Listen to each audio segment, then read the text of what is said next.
Sugeng rawuh kanca-kanca. Ing panjlentrehan iki, ayo awake dhewe mbahas siji bab sing menarik banget, yaiku basa kawi.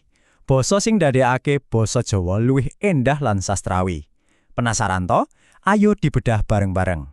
Nah, sampean mesti kerep banget krungu tembung-tembung sing kaya ngene iki to. Kaya Tirta, Wisma utawa Surya. Rasane keprungu luwih endah, luwih klasik, lan kerep banget dienggo ing jeneng, sesanti utawa tembang-tembang Jawa. Nanging basa apa to kuwi sakjane? Coba delengen tabel iki. Nah, Tirta kuwi ya tegese banyu, Surya ya srengenge, Wisma ya omah. Tegese padha plek nanging rasane beda, bener ora? Tembung-tembung ing sisih kiwa kuwi krasa luwih sastra, luwih alus. Lah, iki lho sing jenenge tembung kawi. Dadi, iki tembung-tembung pilihan sing dicupuk saka basa kawi kanggo nambahi nilai kaendahan utawa estetika ing basa Jawa. Intine kanggo ngangge basa luwih luwih endah. Oke, saiki ayo padha mbalik wektu sedhela, mbedah saka ngendi to asal-usule basa indah iki. Dadi, leluhure basa sing saiki awake dhewe gunakake kuwi jenenge basa Jawa kuno. Iki wujud paling tuwa saka basa Jawa sing ana catetan tulisane lan dadi dasar pangrembakane basa Jawa nganti saiki. Nah, umure basa iki ya ora sedhela lho. Digunakake luwih saka 600 taun. Wiwit saka abad 8, buktine ana ing prasasti-prasasti, terus dadi basane para raja ing jaman kraton gedhe kaya Singasari lan Majapahit, nganti akhire wiwit ganti ing abad 16. Nanging, ana pitakonan sing penting banget. Apa basa Jawa kuno kuwi ya basa kawi? Apa padha plek? Ayo digoleki bareng-bareng jawabane. Jawabane, jebul ora. Lan, iki sing gawe basa kawi dadi istimewa banget. Bedane cukup jelas lho, lan iki sing perlu kita ngerteni. Ben gampang bayangno ngene wae. Basa Jawa kuno kuwi kaya klambi sing dienggo saben dina. Sing penting fungsine kanggo omong-omongan biasa. Lah, basa kawi kuwi beda.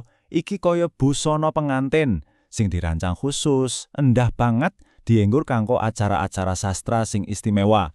Contone ya iki, para pujangga jaman biyen nggunakake basa kawi kanggo nulis karya-karya sastra sing adiluhung.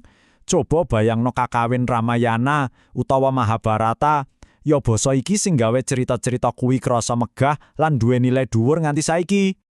Nah, panganggone basa kawi kanggo gawe samubarang dadi endah iki sejatine ana gandengane karo konsep seni basa ing kabudayan Jawa. Konsep iki jenenge basa rinengga, saka tembung rengga sing tegese paesan. Wis persis kaya wong maca.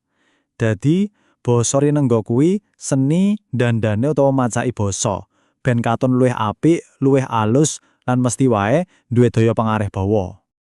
Lah terus apa sambungane basa kawi karo basa rinengga iki? Nah, iki bagian sing paling penting.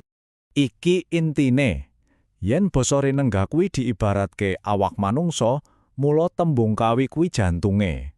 Ya tembung-tembung kawi iki sing mompa getih kaendahan menyang basa rinengga, marai basa kuwi dadi urip, endah lan kebak rasa. Buktine apa? Wah, akeh banget lan isih iso kita rungokake nganti saiki.